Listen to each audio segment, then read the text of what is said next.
has recommendations that that's a different era, we don't need to do it the same way, we shouldn't then assume that it's okay now to give our kids a vast amount of technology and have no control. Yes, there is a limit to it. Yes, we do give, say, for example, technology. I don't know why I'm thinking about technology today. Well, it's the most paramount thing that's impacting families today. Absolutely, so it makes sense. Yeah. But we need to also tie our camels. That we do have some control. We do understand the the challenges that come with giving technology to our children. Repercussions and the dark world out there that can be brought into your homes through it. Saira, what are your thoughts?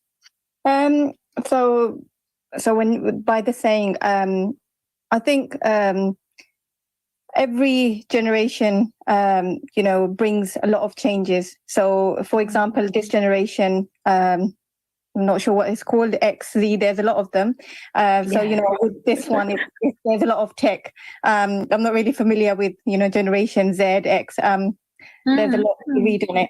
So, with what Sister Shabina just said, technology, there's a lot of, with previous generations. So when I was, young, there wasn't much of this. So, technology, there was like phones and stuff, but it was really common, and internet wasn't really common. So I think the quote that was just said, there are a lot of opinions, different opinions, and I think generally everything is same, but because of the changes that we have to occur, and you have to think about how you raise your children, and there is so when I was reading about what is generation gap, there's a lot of there's like hundreds of different opinions of what generation is, but I think generally it's just how we just perceive what generation gap is, and the background is same. What are your thoughts, Shabina, based on what Saira's saying? Sorry, I was having a conversation today with a teacher and about this generational gap, and she was telling me how, her mum would say, she's not Muslim, and her mum said, your children at your age, you didn't have this much TV, and your children are now watching X amount of TV. And the teacher then said, well, you know what, that's a different era, it's okay. However, we as Muslims, we need to understand that there is a limit. There is a boundary that we need to create. Yes, there's a different generation, and times have changed, and we accept that. But there is a boundary that we have to create and adhere to. The question is, Shabina, what is the boundary, and how do we create that boundary? That would be the question that's probably on the minds of the listeners, or many people when we make statements like that. So what is the boundary we're discussing here, or how do we create that? But before we come back to that question, which I'll throw back at you in a bit, definitions, you touched on it slightly there, Saira. Did anybody do any definition research of what a generation gap so many is? As I said earlier, there's so many. I think generally in most of the ones I read was, I was researching was, so it's like a difference of opinions between one generation and another regarding beliefs, politics, or values. So it's mostly like to do with the younger generation and what their parents or grandparents were raised. So there comes like maybe it's lack of communication or lack of cooperation, because generally, like we, as respect, we when elders say something, youngsters are meant to like listen and respect their opinions. But I think nowadays when you do disagree or something, I think that's looked upon not really good. So why are you disagreeing? Why are you asking that? Maybe before generation wasn't doing that. but because of a lot of changes, maybe educational gap or a lot of, with the causes of generation gap. I think maybe if we go into that as well. Okay.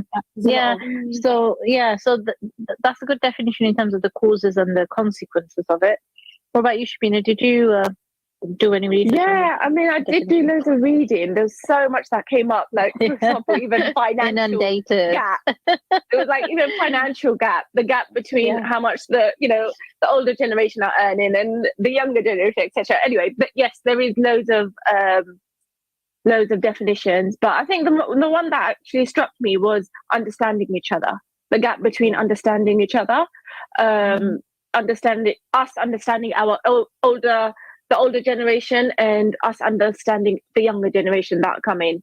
I think that's what interested me, and how we can sort of bridge that gap.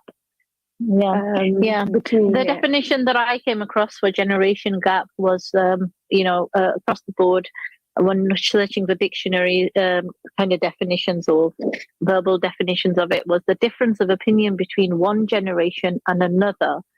That's what is meant by a generation gap, the fact that there's a difference of opinion. So the way one generation looks at something is very different to the way another generation looks at something. And it is predominant in issues related to belief, values, and politics, quite specifically. So beliefs, values, these are, what are paramount within you in terms of how you want to live your life. And it's going to take us back to what you're talking about, boundaries, Shabina, in a minute.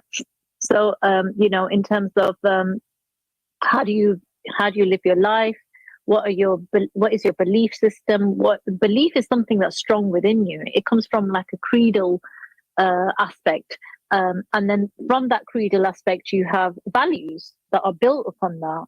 And from then those values, you form opinions, and hence politics in terms of, racial stuff or life stuff or systematic stuff, and how things are done in a society and run in a society. It's all connected back. So it's the difference of opinion between one generation and another. And naturally, those differences of opinion will be there. And hence why Ali radiallahu anhu said, do not raise your children the way your parents raised you. They were born for a different time, meaning that there will be changes happening, tangible changes. Technology will change. The way you travel will change. And there will be more facilities maybe in place for future generations in comparison to the current and in comparison to the previous. But the interesting aspect here is that when Ali radiallahu anhu said this, what was he or understanding or thinking or referring to in terms of the aspect of belief and values and politics and so on and so forth? So when it comes to boundaries, or what you're talking about, Shabina, coming back to that, are we saying that we can, the very first instance of narrowing that generation gap is by having something that is common, or trying to create some kind of common or the ultimate belief or values or value system that you can have in your household as a family, or you should try to attain in your, or ascertain in your community? How do we create that boundary? I'll throw that back to you. I think obviously we need to create that boundary through referring to Islam, referring to Allah, referring to the Quran and the Sunnah.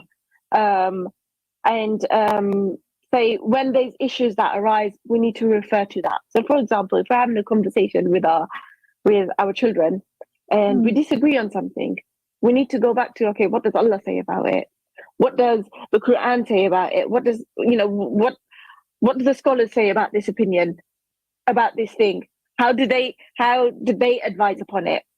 And that's what we have to sort of try to create within our children and our household, to create that common ground as to referring to Allah with everything.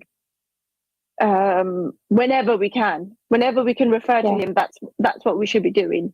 So, for example, I'll give you a little example. I heard somebody say, I think it was my sister or somebody. Somebody was saying, "Oh, they really don't like this. They hate this." It was something so minute. It's nothing to hate. And I said to her, Yeah. well, actually, hating something should only be if it is, hated by Allah. Yeah. Or, you should only love something that is loved by Allah. Hate something that is hated by Allah.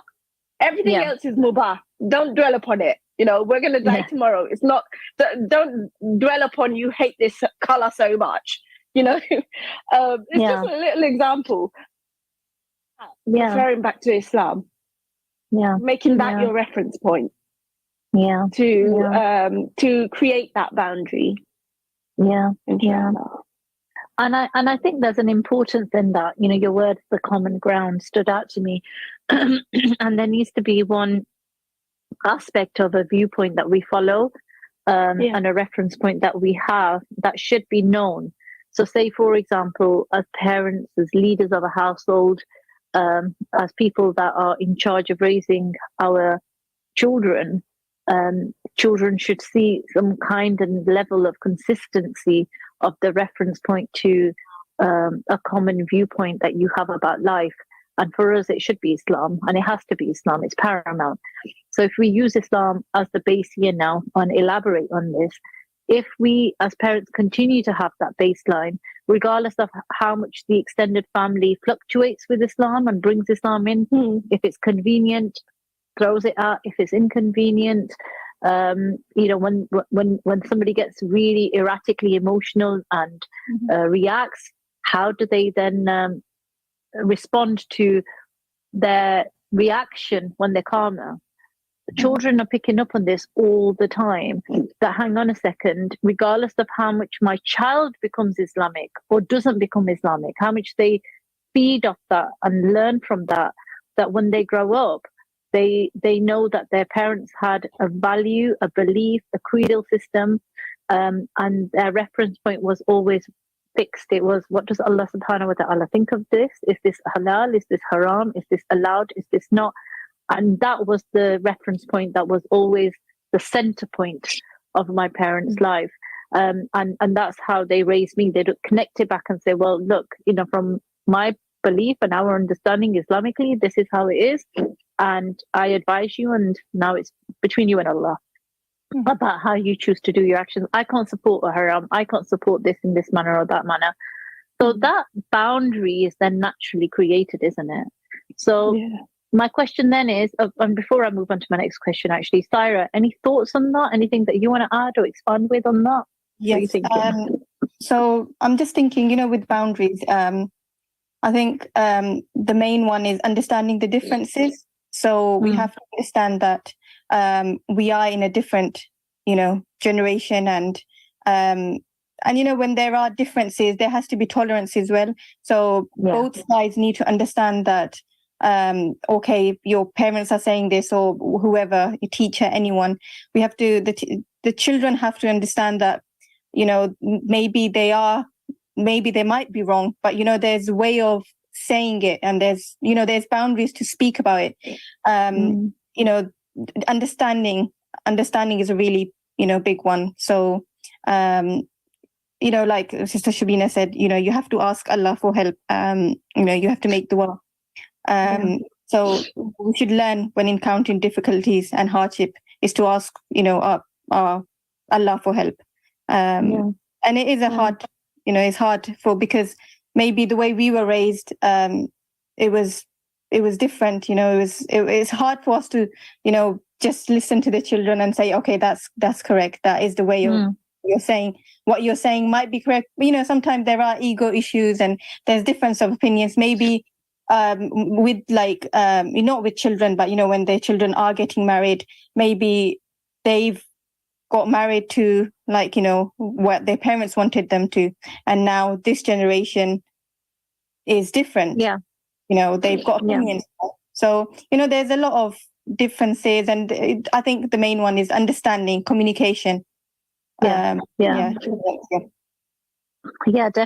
And I think from this point, it naturally leads to the next good question, which you touched upon, Shabina, which is, how do we create that now? So there's a difference between having a boundary, isn't it, and saying, this is my reference point, and this is what I refer to in my life.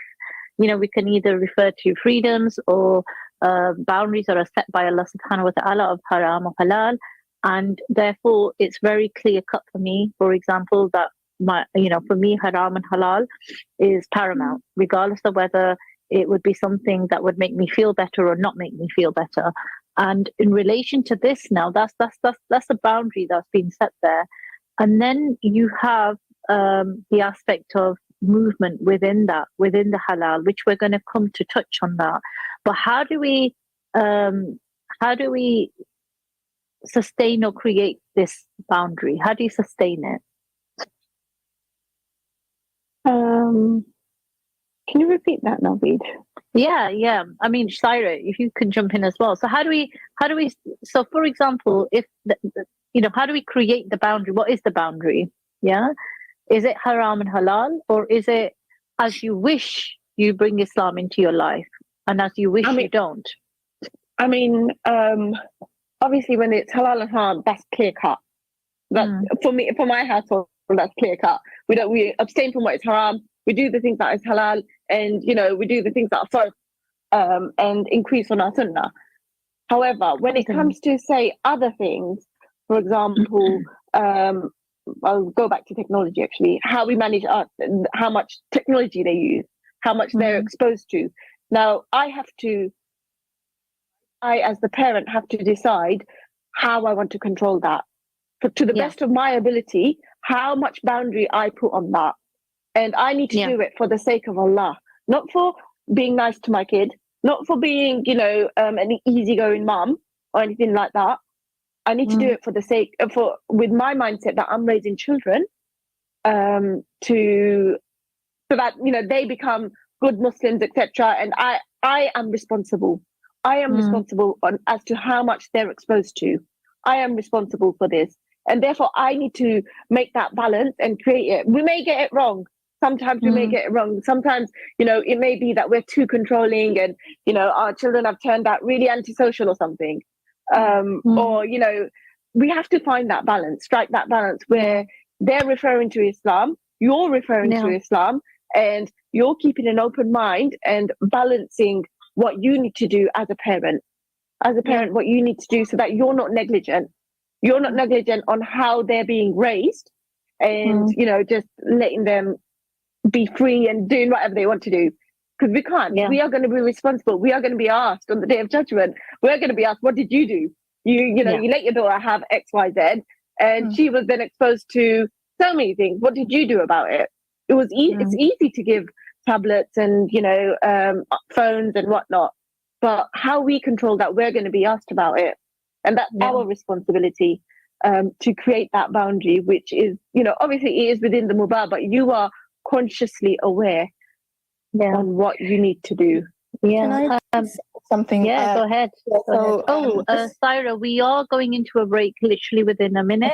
Okay. So if you can just hold that thought, inshallah, and I'll come back straight to you after the break. But very quickly, just to round off what you were saying there, Shabina, the consistency aspect is very important. Filling the gap aspect is very important. And I think also for parents to understand within what we're moving around, the movement area, the grey areas of what is allowed, and then so how much of it and where and how. Parents need to know and learn about what the future generation are doing and how they are doing this, the use of technology, what each app is about, and what it could be used for in a vulnerable manner or not. And these are important aspects. And we'll touch on this in the second half of the show as well, inshallah.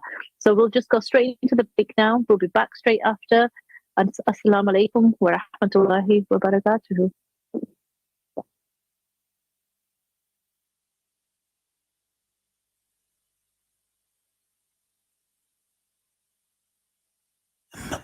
Inspire 105.1 FM.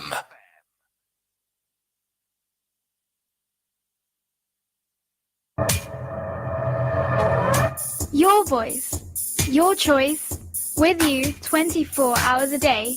This is Inspire FM.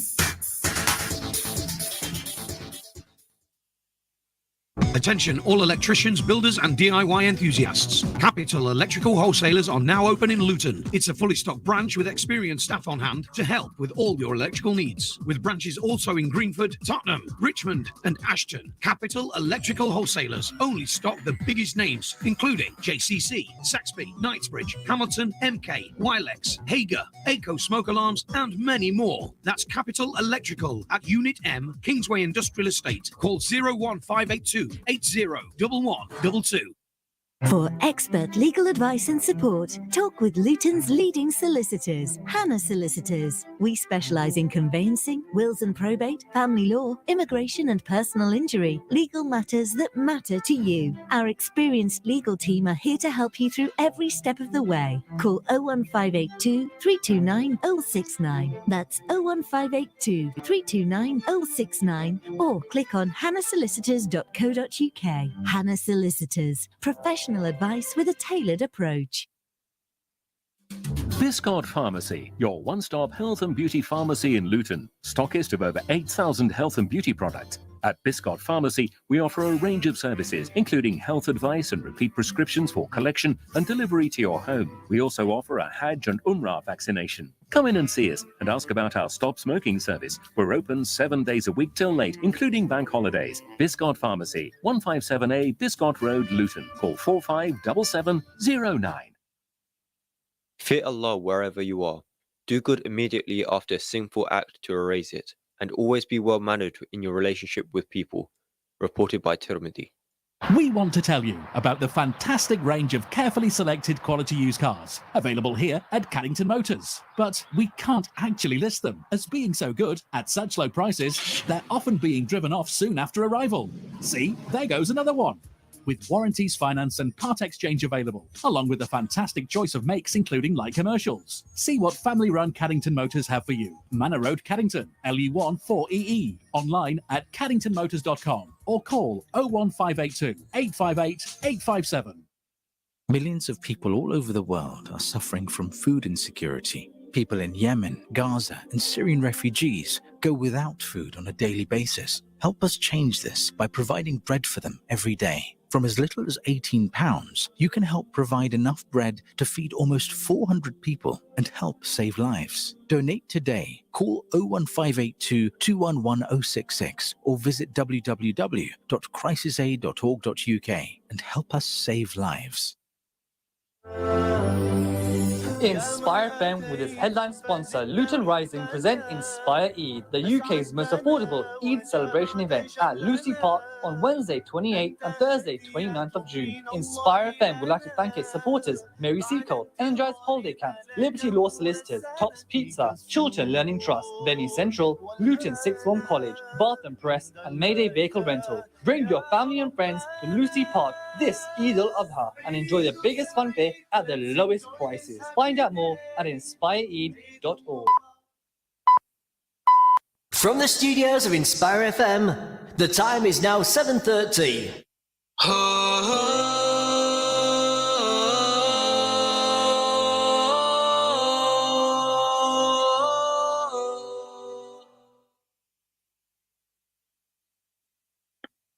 Assalamu alaikum and welcome back to the weekly parenting show live today on Inspire 105. Sorry, I think I'm just having a technical fault there. Don't know if I'm due back on air. We can hear you. I can hear you. Oh, okay. Okay, that's good. Assalamu alaikum and welcome back to the second half of today's parenting show live on Inspire 105.1 FM. Your host is myself, Sister Naveed. And joining me for today's show are Sister Saira and Sister Shabina. We've been discussing on the topic of they are from a different times, the concept of the generation gap. And before we continue any further, Saira, do you remember the comment that you were going to make in the first half of the show? Yes. So I was just going to elaborate on Sister Shabina's the boundaries. So just what just came into my mind was with children, you have to show it in actions. So, when it comes to we say, do this, do that, we have to do it ourselves first. And then children will follow. So for example, if you're saying don't use your phone after this time, you have to do it yourself, like the parents have to do it, follow that rule. Yes. So there has to be discipline. There has to be, so, I can't just say it. I can't just say, I don't do this. Even with with anger, if I'm lashing out at someone and then I'm telling my son not to do this, he's going to be confused. So, you have to, when you're setting boundaries, you have to do it yourself first. So you do it in your actions, and then, because children learn from what you're doing, not just saying it. So this is the comment I was going to make. No, that is absolutely true and correct. That what it requires is being an example to your. You have to be an example to your own values and your own beliefs. If you say that this is how I live my life and this is my reference point, then you have to stand tall to your words. If you say that no, mobiles or smart technology at the dinner table, no usage of phones, and then you're on your phone, and then you say no, but I'm just checking this YouTube video because I'm checking a talk because I wanted to tell you about this concept, and then your child will be very quick. Young adults, teenagers, whoever they are, will be very quick.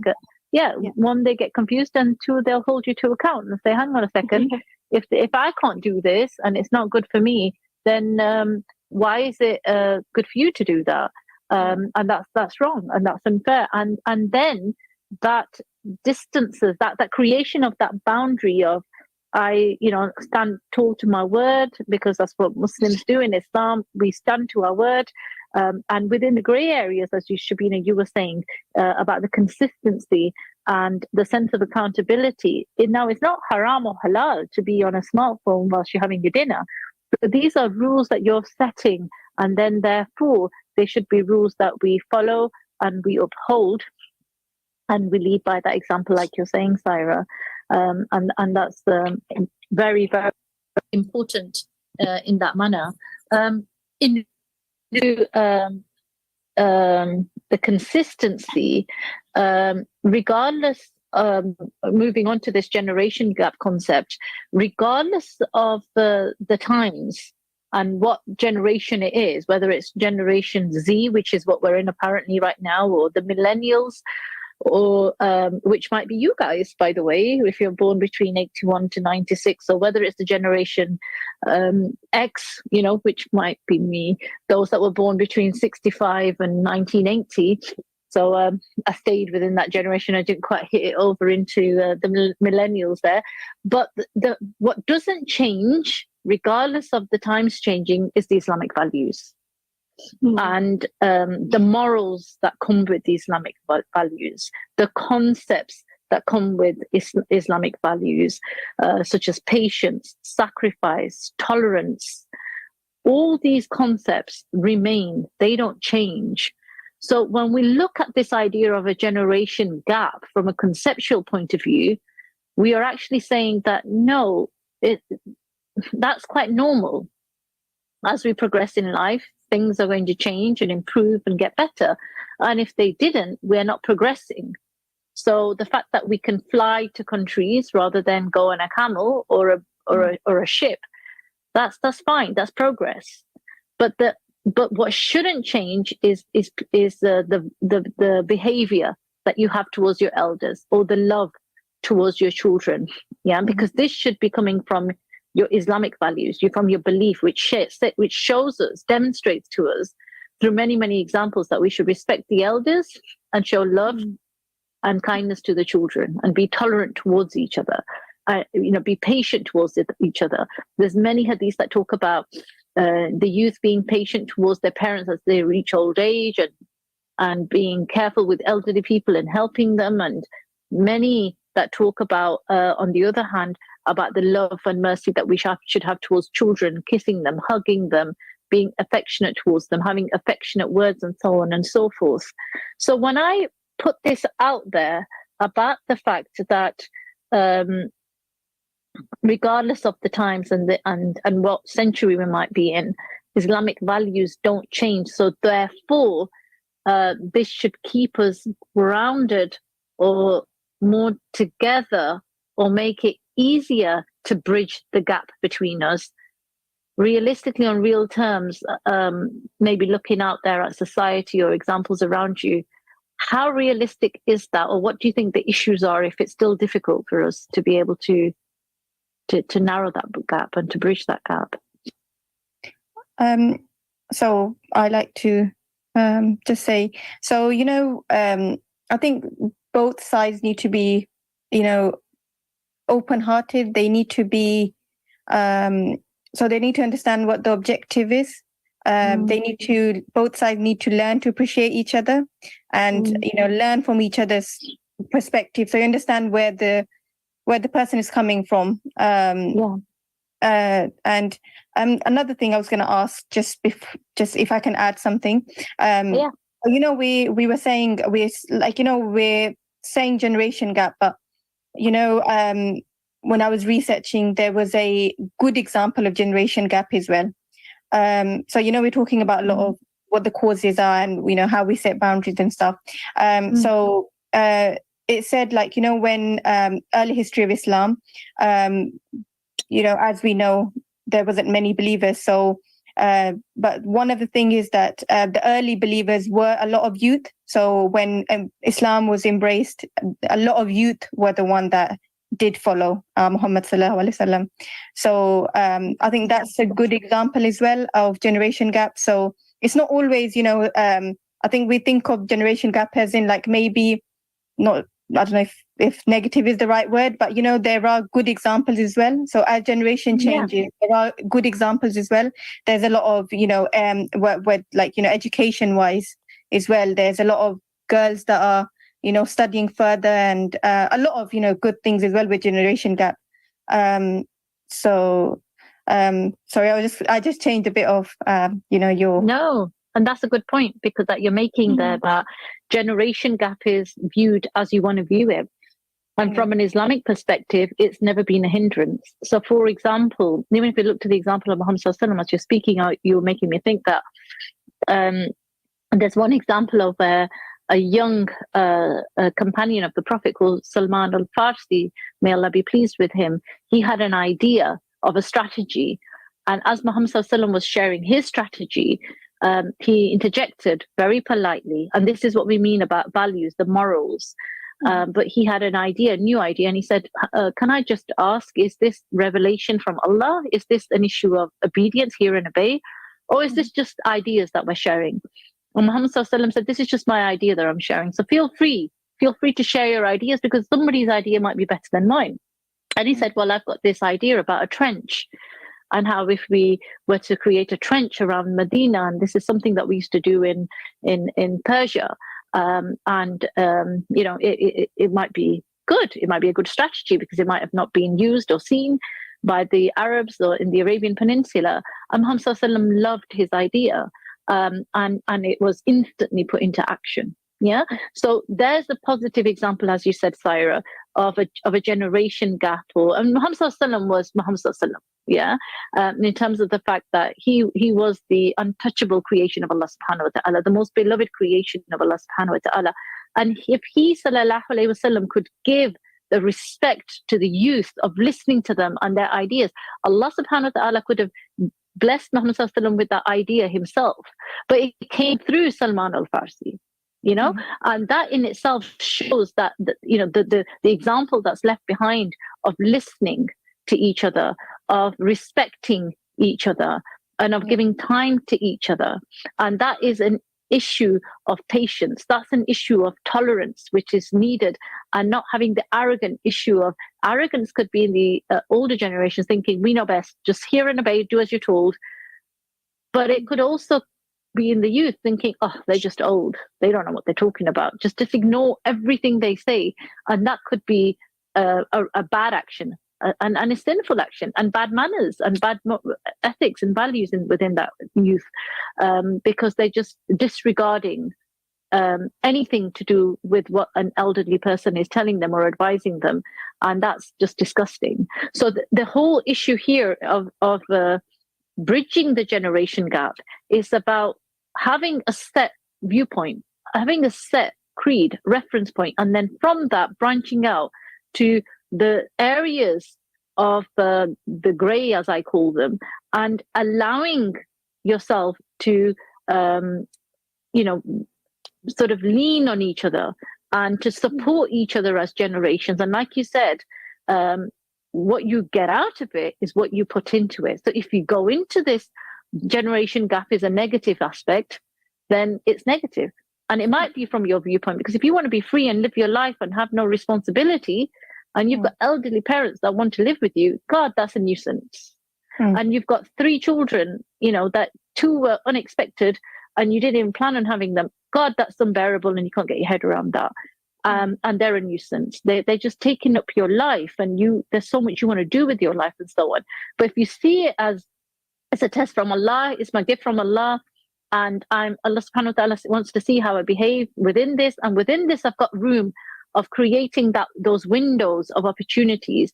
I may have planned one thing, but something else is happening, but this is from Allah and it's good for me. Then that becomes a positive thing within our life, and we start to bridge it with even the beginning of that attitude. What are your thoughts, Shabina? I'm just enjoying what you're saying, and I agree. No, I'm gonna lie. No, I agree. I think we can learn a lot from our youth, and we shouldn't see it as something negative and we know it all. We don't. Yeah. And having that communication, open communication, and understanding of each other will create that empathy for each other, whether that's the older generation or the younger generation. Having conversations with the older generation, because they're from a different life, different era, having that conversation with them, we'll be able to understand them in a different way. And maybe they can enlighten us, and maybe we can enlighten them in some aspect. So I think being open to conversations, I think that's the first and foremost. Having conversations. You do get a lot of people that just can't be bothered to have a conversation with older people. Yeah. And it's quite sad, and it's actually it's disrespectful, and it's a characteristic that is not liked in Islam. You should have empathy for and respect for older people, and give them that time. Sorry. Yeah. Sorry. Go ahead. So I was going to say, with listening to the older generation, I think, when you talk to them personally, what they've been through, and even if your grandparents are still alive, listening to their stories and the hardship that they've been through, it's just amazing. And you learn, because we think now that we're going through so much. We're living in a we're not living in for example, Pakistan, Bangladesh, wherever we're from. It's very different for us. But what they've been through, mashallah, when you listen to their stories, the whole family living in one room. They just listening to them, as Sister Shabina was saying, and I think youth can learn so much from them. Sometimes it's the youth think, oh my God, it's very boring to listen to their stories, but when you actually listen to them, and you're right, Syra, because sorry, Shabina, you speak first. Go ahead.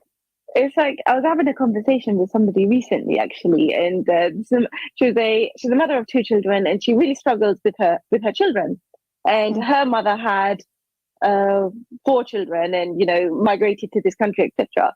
But on Saturday, she said to me, "Oh, I think it's really hard raising children.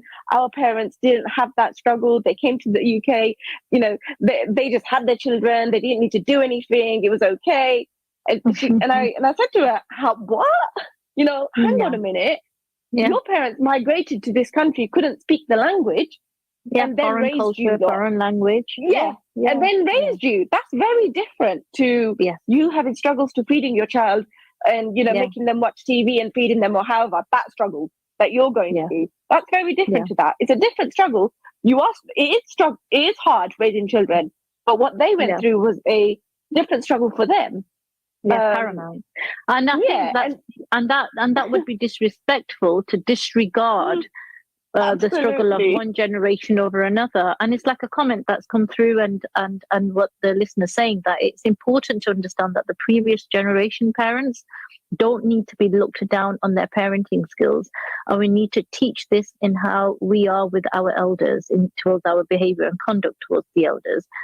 they did the best they could, like we are also doing the best we can. So it ties in with exactly the point that you're making, that each generation has a struggle, and each generation feels that the children that they are raising are hard work, and that they don't understand them, and that they can't explain to them, and that they are a difficult group of people that they are raising, is quite natural and quite normal.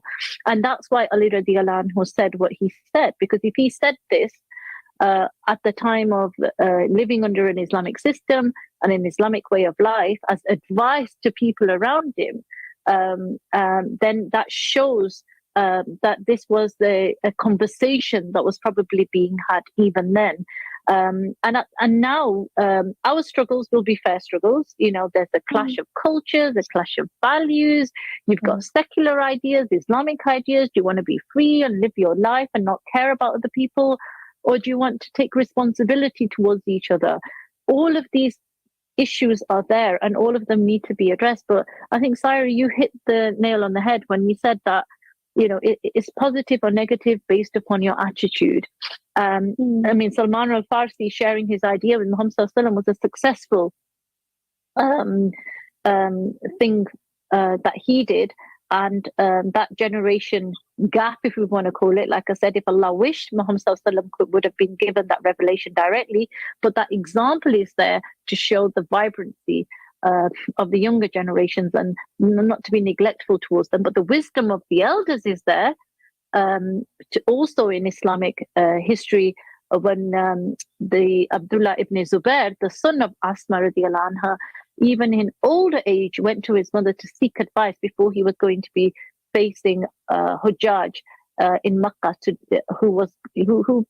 who killed him, and how should he best deal with this? Such a major incident in your life, and he turns to his mum, and these great examples show that if the mindset is correct, even if we have wavering and other cultures and influences impacting us, there'll be some grounding, some consistency, and some pinning down and bringing together of the family structure and of the generation between us.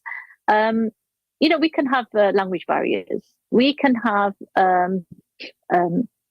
age gap between us, but it's about how we value our parents, and that will then work down to our children, who will see what the value of elders is. And I'll just give a very quick example of my niece, who's 17, and a couple of years ago, when she was still at school, she said to me, I want to make notes on my granddad's life, which is my dad, it's her granddad. And I can't communicate with him, although my father speaks very good English, but he speaks it with a bit of an accent, and she struggles to understand that. And she doesn't speak Urdu or Punjabi, so she has a language barrier there. And my father's 85, and she said, I want to know about his life. And the interesting thing was that we hadn't really sat down and spoken to our dad about his life, his journey, like you said about the struggle, Shabina. The journey, the very first trip for my father, leaving his village in Azad Kashmir and making that journey all the way to the UK, and traveling from that region to South Pakistan in Karachi in itself was a struggle for my father. And then hearing about the fact that he had no money left when he got there in this foreign land, and Pakistan is a massive country in comparison to the UK, and then earning money, not knowing people, and the fears, and then enough money to buy a ticket to get to the UK, and then coming to the UK, and then setting up that life, like you're saying, Shabina. And she just finds it fascinating. And so we've been compiling this at the minute. And then other things like his road trip to Pakistan back in the 60s before he married my mom.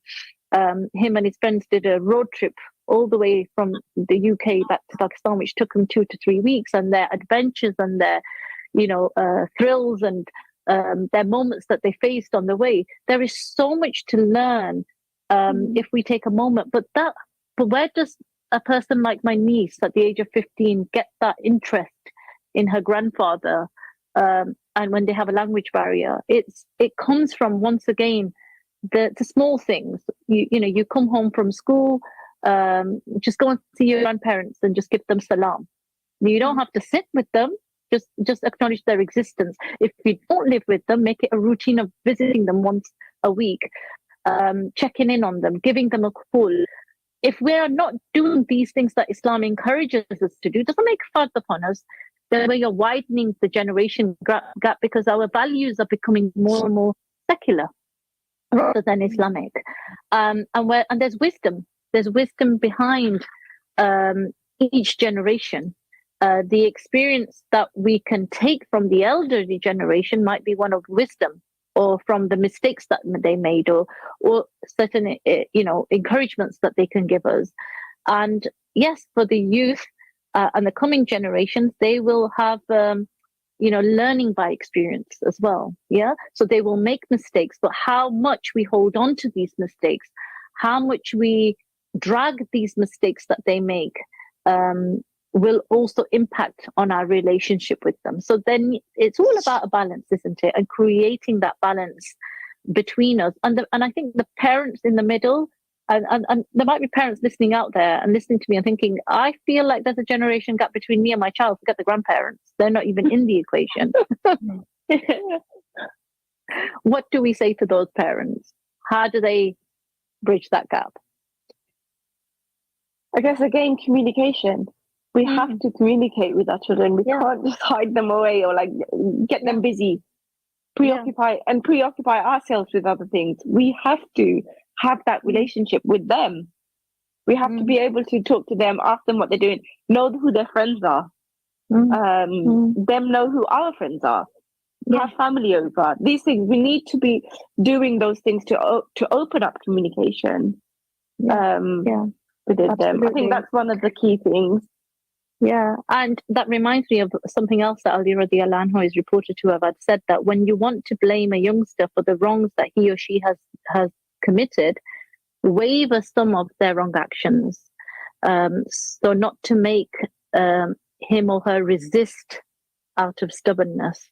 So it's about correcting them, and this is the use of technology or the amount of technology, or what they've been doing on technology. And you find out as a parent, yes, you have to reprimand, you have to correct, you have to keep an eye on them. You know that, okay, he or she may do this again. For example, in schools at the minute, I'm reading in the news that this whole concept of vaping is paramount. And you find out your child, you find a vape in your child's bag or blazer, or you see them as you're collecting them from school or whatever it may be, you reprimand them. But how do we strike that balance so that they don't resist, they don't react out of stubbornness and continue with that behavior? And these are the consistency and the balance is the most important thing. And having that solid viewpoint that we all connect back to, which even if my child doesn't connect back to, I do, which is Islam. And that is paramount in my household. And then it's between the youngster to go away and understand this in their own time. Saira, what are your thoughts?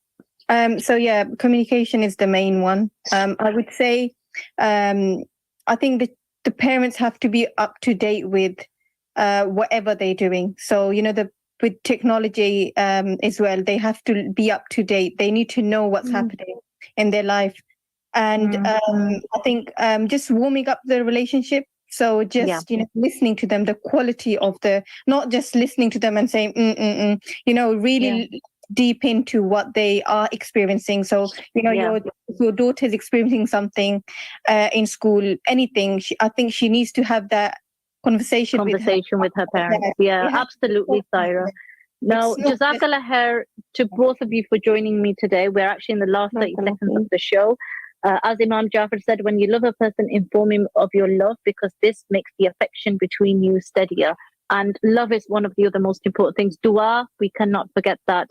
And the reference to Islamic values, morals and principles is the most paramount, and the consistency within that, inshallah. Regardless of the times of parenting, the problems that we face, the reference point has to remain the same, inshallah. So with that, please forgive us for any shortcomings or mistakes. Jazakallah khair to both of you, and assalamu alaikum wa rahmatullahi wa barakatuh. Talk series. Continue listening to Inspire FM. Inspire FM.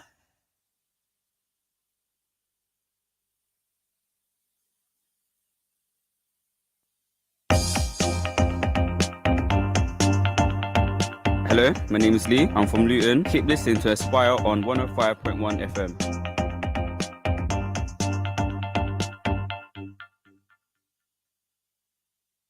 Enjoy quality and tasty 100% authentic halal Chinese and Thai food from Gao Express. Brought to you by the team behind Top's Pizza in Luton. Choose from all your delicious Chinese and Thai favourites. Then order for delivery or collection from Gao Express in Wellington Street, Luton, Marketplace, Stevenage, and now also on Nightingale Road in Hitchin. Open daily midday till late. Find the number or order online at Gao, that's GAO, express.co.uk.